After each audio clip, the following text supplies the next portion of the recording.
अस्सलाम वालेकुम।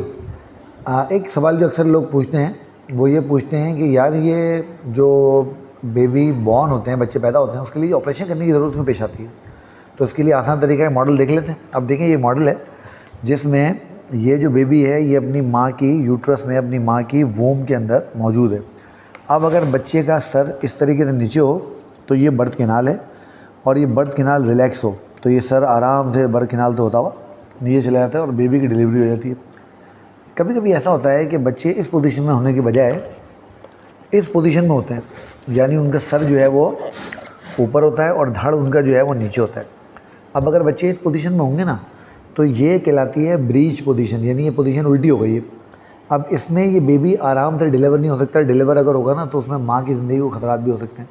तो इस तरह की सूरत हाल में वो जो गायनेकोलॉजिस्ट होती हैं हमारी, वो प्रेफर करती हैं कि वो इसमें ऑपरेशन करके बेबीज़ को जो है वो